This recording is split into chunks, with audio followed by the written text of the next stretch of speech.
এর আমি 15 নম্বর স্কুল করব, পুরুলিয়া জেলা স্কুল। তো আজকের প্রথম কোশ্চেন, 3/5 অংশের সমান হলো। দেখো 3/5 অংশের সমান হলো মানে 3/5কে 100 দিয়ে গুণ করতে হবে। 100 দিয়ে গুণ করলে কি হয় দেখি।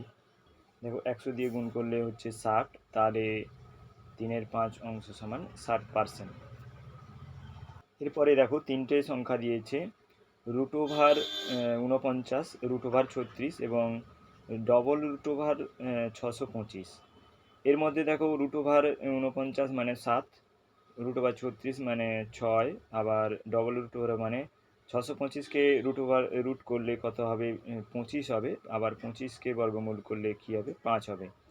তো এর মধ্যে ছোট হচ্ছে 5, তাহলে ডবল √ 625 এটা ক্ষুদ্রতম হবে। এরপরে দেখো 0.04 পৌনঃপুনিক, তো এটাকে ভগ্নাংশে পরিণত করতে হবে।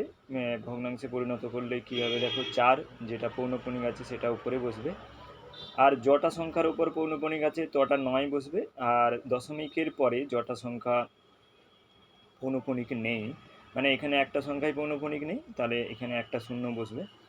তো এটা করলে হচ্ছে 2/25, তাহলে উত্তর হবে সি। এরপরে আছে নিরেট চোঙের কাঠের ব্লকের তল সংখ্যা কত। নিরেট চোঙের কাঠের ব্লকের তল সংখ্যা হচ্ছে 3।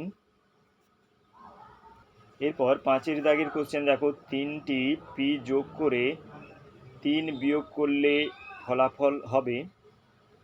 দেখো 3টি পি যোগ করলে 3p হবে, তার থেকে 3 বিয়োগ করলে 3p - 3 হবে, তো অপশান হবে ডি। এরপরে দেখো, এরপরে 0.6, 0.5, 0.1 গুণ করলে কত হবে। তো 5 × 6 = 30, 30 × 1 = 30, তো 30 হয়েছে। আর কটা সংখ্যা আছে, 1 দশমিকের পরে 1, 2, 3, তিনটে সংখ্যা আছে। তো তাহলে কি হবে, 0.0.030 হবে লাস্টে। আচ্ছা এটা দেখে নাও তাহলে। তো লাস্টে 3-এর পরে এখানে শূন্য একটা এসছে, তো দশমিকের পরে এই শূন্যের লাস্টের শূন্যের কোনো দাম নেই বলে এখানে 0.03 হবে। ঠিক আছে। এরপরে 2-এর দাগে দেখো, 1-এর দাগে কি আছে, একটি আলমারিতে গল্প বই ও অন্যান্য বইয়ের সংখ্যার অনুপাত আছে 2:7। গ্রাহকদের পছন্দ অনুযায়ী 720টি গল্পের বই আলমারিতে রাখা থাকলে অন্যান্য বই কটি থাকবে। এখানে দেখো গল্পের বই অন্যান্য বই 2:7 সমানুপাতিক হবে 720 মানে গল্পের বই, আর অন্যান্য বই বের করতে হবে আমাকে। তাহলে চতুর্থ পদটা আমাকে বের করতে হবে। চতুর্থ পদ সমান কী হবে, দ্বিতীয় পদ গুণিতক তৃতীয় পদ ডিভাইডেড বাই প্রথম পদ, এটা করলে হচ্ছে 2520টি। তাহলে অন্যান্য বই সংখ্যা হচ্ছে 2520। এরপরে আছে একটি বর্গক্ষেত্রের প্রতিসম অক্ষের সংখ্যা কত চিত্রসহ লেখো। তো বর্গক্ষেত্রের প্রতিসম রেখা বলার আগে আমি বলি, আমার সমাধান চ্যানেলে যারা নতুন আছো তারা অবশ্যই এটাকে সাবস্ক্রাইব করে রাখবে, কারণ তোমাদের কাছে যখন পরের ভিডিও দেবো তোমাদের কাছে নোটিফিকেশান পৌঁছে যাবে। আর ভিডিওগুলো ভালো লাগলে, এই সমাধানগুলো তোমাদের কাজে লাগলে তোমরা অবশ্যই লাইক করবে এবং বন্ধুদের সঙ্গে শেয়ার করবে। ফিরে আসি উত্তরে। দেখো বর্গক্ষেত্রের প্রতিসম রেখা দেখো, এই মাঝ বরাবর একটা হবে, এই মাঝ বরাবর একটা হবে, আর দুটো কর্ণ হবে বর্গক্ষেত্রের প্রতিসম রেখা। তো বর্গক্ষেত্রের প্রতিসম রেখা মোট কটা হবে, 4টি হবে। এরপরে দেখো এই স্টার চিহ্নে কি হবে, মানে 3:2 আছে, সমানুপাতিক এই স্টার চিহ্ন দেওয়া আছে, মানে তৃতীয় পদ আমাকে বের করতে হবে। তৃতীয় পদ সমান হবে কি, প্রথম পদ গুণিতক চতুর্থ পদ বাই দ্বিতীয় পদ হবে, তো এটা করলে হবে 75, তাহলে স্টার চিহ্নের জায়গায় হবে 75। এরপরে কোশ্চেন আছে দেখো, 2.73 পৌনঃপুনিক আছে, আবার 2.7 আর 3 দুটোতেই পৌনঃপুনিক আছে। এর মধ্যে কোনটা ছোট বের করতে হবে আর কোনটা বড় বের করতে হবে। দেখো এটা করতে হলে কি করতে হবে, তো পৌনঃপুনিক থেকে যেভাবে ভগ্নাংশ করতে হয় সেরকম করব। দেখো পুরো সংখ্যাটা আগে লিখেছি, আর যেখানে পৌনঃপুনিক নেই, মানে 2 আর 7 পৌনঃপুনিক নেই, 2 আর 7 বাদ দিয়েছি। আর এখানে দেখো, এখানে 2তে পৌনঃপুনিক নেই, তো 2 বাদ দিয়েছি। আর নিচে যদি আমি দেখি, একটি সংখ্যার উপর পৌনঃপুনিক আছে, সেই জন্য একটা 9 বসেছে। আর দশমিকের পরে একটা সংখ্যা আছে যেটাতে পৌনঃপুনিক নেই, সেই জন্য একটা সংখ্যার জন্য একটা শূন্য হয়েছে। আর এখানে দেখো, দুটো সংখ্যার উপর পৌনঃপুনিক আছে, সেই জন্য দুটো 9 হয়েছে। দশমিকের পরে আর কোনো বাকি সংখ্যা নেই, সেই জন্য আর কোনো শূন্য বসেনি। তো এই দুটো ভগ্নাংশ বেরিয়েছে। দুটো ভগ্নাংশ থেকে আমি কোনটা ছোট আর কোনটা বড় বের করেছি। এর মধ্যে দেখো কোনটা বড় হচ্ছে, এইটাই বড় হচ্ছে, মানে পরেরটা বড় হচ্ছে, যেটা 2.7 আর 3 দুটোতেই পৌনঃপুনিক আছে, সেটা বড় হচ্ছে। ঠিক আছে। এরপরে আছে দেখো, একটি সমবাহু ত্রিভুজের বাহুর দৈর্ঘ্য এবং একটি বর্গক্ষেত্রের বাহুর দৈর্ঘ্যের কত গুণ হলে তাদের পরিসীমা সমান হবে। এটা করতে হলে দেখো, ধরিলাম সমবাহু ত্রিভুজের বাহুর দৈর্ঘ্য x একক এবং বর্গক্ষেত্রের বাহুর দৈর্ঘ্য y একক। সমবাহু ত্রিভুজের পরিসীমা তাহলে কী হবে, 3x হবে, আর বর্গক্ষেত্রের পরিসীমা হবে 4y। তো শর্তানুসারে কী হবে, পরিসীমা সমান হলে, পরিসীমা যেহেতু দুটো সমান, সেই জন্য 3x সমান 4y হবে, তো x/y সমান 4/3 হবে। তো সমবাহু ত্রিভুজের বাহুর দৈর্ঘ্য কী হবে, বর্গক্ষেত্রের বাহুর দৈর্ঘ্যের 4/3 গুণ। এরপর রম্বস ও বর্গক্ষেত্রের একটি মিল আর একটি অমিল খুঁজতে বলেছে। তো রম্বস আর বর্গক্ষেত্রের একটি মিল হচ্ছে, রম্বস ও বর্গক্ষেত্রের 4টি বাহু সমান, আর অমিল হচ্ছে বর্গক্ষেত্রের 4টি কোণ সমকোণ, কিন্তু রম্বসের 4টি কোণ সমকোণ হতে পারে, আবার নাও হতে পারে। এরপরে বলেছে দেখো, 105 আর 315 দুটো সংখ্যার মধ্যে গসাগু নির্ণয় করতে বলেছে। তো ভাগ প্রক্রিয়ার সাহায্যে এটা গসাগু একদম সহজ আছে। তো 105, 315কে 105 দিয়ে ভাগ করলে দেখো 3-এ 315 হচ্ছে, তাহলে গসাগু হবে 105। এরপরে 3-এর দাগে দেখো, একেরটা কি আছে, 2,34,567-র সঙ্গে কোন ক্ষুদ্রতম সংখ্যা যোগ করলে যোগফল 835 দ্বারা বিভাজ্য হবে। তাহলে কি করব, 2,34,576কে 835 দিয়ে ভাগ করব। 835 দিয়ে ভাগ করতে গিয়ে লাস্টে আমার ভাগশেষ চলে এসছে 767। তো 767 সঙ্গে আর কত যোগ করলে 835 দিয়ে ভাগ করা যাবে, এটা বিয়োগ করতে হবে। 835 থেকে 767 বাদ দিলে কি হবে, 68। তো তাহলে 68 যোগ করলে যোগফল 835 দ্বারা বিভাজ্য হবে। এরপর দেখো, একটি শহরে জনসংখ্যা 26,250 জন। বছরে 4% হারে জনসংখ্যা বাড়লে বছর শেষে জনসংখ্যা কত হবে, এবং 2 বছর পর শহরে জনসংখ্যা কত বাড়বে। এটা আগেই হয়ে গেছে 14 নম্বর, জাস্ট এর আগের স্কুলটা, মানে আগের ভিডিওটা তোমরা প্লে লিস্ট থেকে পেয়ে যাবে। 14 নম্বর স্কুলের 6-এর দাগে 5-এর অঙ্কটা জাস্ট একই অঙ্ক আছে, তোমরা সেটা দেখে নেবে। ঠিক আছে। এরপর 3-এর দাগের অঙ্কটা দেখো, দুটি সংখ্যার লসাগু ও গসাগু যথাক্রমে দেয়া আছে, একটি সংখ্যা দেয়া আছে, অপর সংখ্যা কত হবে। তো এটা খুব সহজ অঙ্ক, দেখে নিই আমরা। তাহলে দেখো, অপর সংখ্যা কী হবে, লসাগু গুণিতক গসাগু বাই একটা সংখ্যা হবে। তো এটা করলে হচ্ছে 435 হচ্ছে, তো অপর সংখ্যাটা হবে 435। এরপর আছে, কোন বৃহত্তম সংখ্যা দিয়ে 2300 এবং 3500কে ভাগ করলে যথাক্রমে 32 ও 56 ভাগশেষ থাকবে।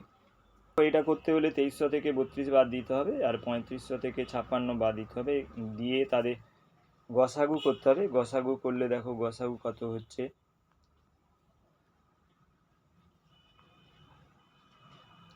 গসাগু হচ্ছে 84। তো নির্ণেয় সংখ্যাটা হবে 84। তোমরা এটা একটা স্ক্রিনশট নিয়ে রাখো। এরপর একটা ভালো অঙ্ক আছে দেখো, 1 জানুয়ারি 2023 তারিখে তোমার দাদার বয়স 22 বছর পূর্ণ হয়। যদি তোমার বয়স দাদার বয়সের 4/5 অংশ হয়, তবে তোমার জন্ম তারিখ কী হবে। দেখো, দাদার বয়স 20 বছর, তাহলে আমার বয়স কত হবে, 20 গুণিতক 4/5 মানে 16 বছর। আমার জন্ম হবে 1 জানুয়ারি 2023 এর 16 বছর আগে। অর্থাৎ 2023 থেকে 16 বছর বাদ দিলে 2007 সাল। তো আমার জন্ম হবে 1 জানুয়ারি 2007। এরপরে দেখো 6-এর দাগে আছে রাম ও রহিমের বয়সের অনুপাত 2:5। যদি রাম রহিমের থেকে 18 বছরের ছোট হয় তবে কার বয়স কত?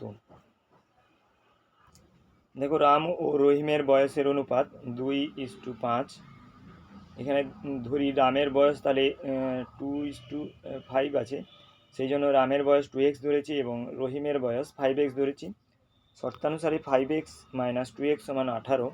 তো x সমান এখানে পাচ্ছি 6। তো রামের বয়স হবে 2x যেহেতু আছে 2 গুণিতক 6 হবে মানে 12 বছর। রহিমের বয়স 5x আছে, তো 5 গুণিতক 6 হবে মানে 30 বছর। এরপরে দেখো একটি বর্গাকার বাগানের দৈর্ঘ্য 35 মিটার। ওই বাগানের সমান ক্ষেত্রফল বিশিষ্ট একটি আয়তকার বাগানের দৈর্ঘ্য 49 মিটার হলে প্রস্থ কত? আয়তকার বাগানটির বেড়া দিয়ে ঘিরতে কত মিটার বেড়া লাগবে? দেখো বর্গাকার বাগানের দৈর্ঘ্য 35 মিটার, অর্থাৎ বর্গাকার বাগানের ক্ষেত্রফল কী হবে? 35 গুণিতক 35 মানে 1225 বর্গ মিটার। এবার আয়তক্ষেত্রের দৈর্ঘ্য দেওয়া আছে 49 মিটার। আয়তক্ষেত্রের আমরা যেহেতু বর্গক্ষেত্রের সঙ্গে আয়তক্ষেত্রের ক্ষেত্রফল সমান, তো বর্গক্ষেত্রের আয়তক্ষেত্রের ক্ষেত্রফলও 1225 হবে। তো আয়তক্ষেত্রের প্রস্থ কত হবে? 1225 ভাজিতক 49 মানে 25 মিটার। তো তাহলে আয়তক্ষেত্রের প্রস্থ বের করতে বলেছে, তো আয়তক্ষেত্রের প্রস্থ 25 মিটার। আর কি বলেছে যে বেড়া দিতে হলে আমাকে কি বের করতে হবে? পরিসীমা বের করতে হবে। তো আয়তক্ষেত্রের পরিসীমা কি হবে? 2 গুণিতক দৈর্ঘ্য যুক্ত প্রস্থ মানে 148 মিটার হবে। তো আয়তকার বাগানটির বেড়া দিয়ে ঘিরতে 148 মিটার বেড়া লাগবে।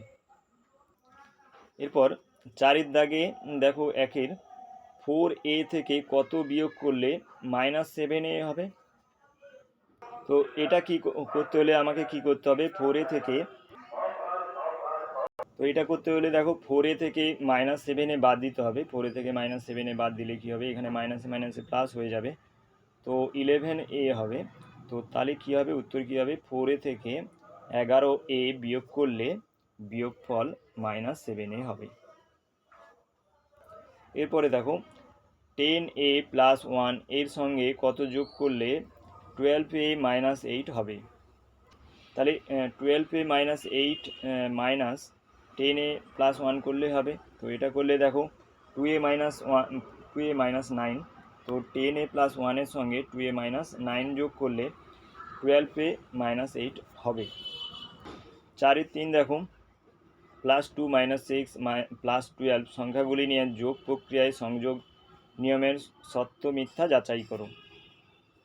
তো সত্য মিথ্যা সংযোগ প্রক্রিয়ার সত্য মিথ্যা যাচাই করতে হলে আমাকে কি করতে হবে? প্রথমে এই দুটোকে যোগ করতে হবে, তারপরে এটাকে যোগ করতে হবে। আর এক দিক থেকে কী করতে হবে? প্রথমে একটা ফিক্সড রাখতে হবে, পরের দুটোকে আগে যোগ করতে হবে, আগে যোগ করে তারপরে প্রথমেরটার সঙ্গে যোগ করতে হবে। দেখো দুটো ক্ষেত্রেই 8 বেরিয়েছে, তাহলে এটা সংযোগ প্রক্রিয়া মেনে চলে, মানে এটা সত্য। দেখো 4টা তোমাদের শ্রেণীর 56 জন ছাত্রের মধ্যে 25% নিম্ন মেধার, x জন ছাত্র মধ্য ও উচ্চ মেধার হলে x এর মান নির্ণয় করো। যেহেতু 25% নিম্ন মেধার, তো আমি 25% গুণ করেছি 56 সঙ্গে 25% মানে 14 জন হচ্ছে নিম্ন মেধার, বাকি জন কি উচ্চ আর মধ্য মেধার। তো তাহলে 56 থেকে 14 বাদ দিলে 42 জন, তাহলে 42 জন মধ্য ও উচ্চ মেধার, তাহলে x সমান 42। এরপরে দেখো 4-এর 5টা কি আছে? সংখ্যা রেখার সাহায্যে +12 এবং -7-এর সমষ্টি নির্দেশক চিত্রটি অঙ্কন করো। দেখো এখানে যেহেতু +12 বলেছে, তাহলে সেই কারণে আমি প্লাসের দিকটাই বেশি রেখেছি। আগে +12 আগে যেটা বলবে সেটা তোমরা বেশি রাখবে, হ্যাঁ, বা প্লাসের সংখ্যাটা এখানে বেশি আছে বলে প্লাসের দিকটা আমি বেশি রেখেছি, মাইনাসের পরিমাণটা কম আছে বলে মাইনাসটা কম রেখেছি। তোমরা যদি যখন অঙ্কে মাইনাসের দিকটা বেশি থাকবে তখন মাইনাসের দিকটা বেশি রাখতে হবে। তো এখানে দেখো +12 বলেছে, তাহলে 0 থেকে +12 পর্যন্ত আমি টেনেছি। তার 0 থেকে কিন্তু শুরু হবে, তারপরে দেখো এখান থেকে 12 যেখানে শেষ হয়েছে সেখান থেকে আবার -7 যোগ করেছি, মানে -7 যোগ মানে যেখানে মাইনাস থাকবে সেখানে এটা বাম দিকে যাবে, প্লাস থাকলে এটা ডান দিকে যাবে। যেহেতু -7 আছে এটা বাম দিকে গেছে, তো বাম দিকে যাওয়ার পর যেখানে শেষ হয়েছে এটা 5-এর সোজা শেষ হয়েছে, +5-এর সোজা শেষ হয়েছে। তাহলে আমি কাউন্ট করব কত, 0 থেকে 5 পর্যন্ত কাউন্ট করব। তাহলে উত্তর হবে আমার +5, তাহলে যোগফল হবে 5। আমার সমাধানে যারা নতুন আছো তারা চ্যানেলটিকে অবশ্যই সাবস্ক্রাইব করে রাখবে। তোমাদের কাছে আমি যখন নতুন ভিডিও পাঠাবো তখন তোমাদের কাছে নোটিফিকেশান পৌঁছে যাবে, এবং এই ভিডিওগুলো যদি তোমাদের কোনো কাজে লেগে থাকে বা ভালো লাগে তোমরা অবশ্যই লাইক করবে এবং বন্ধুদের সঙ্গে শেয়ার করবে। Thank you.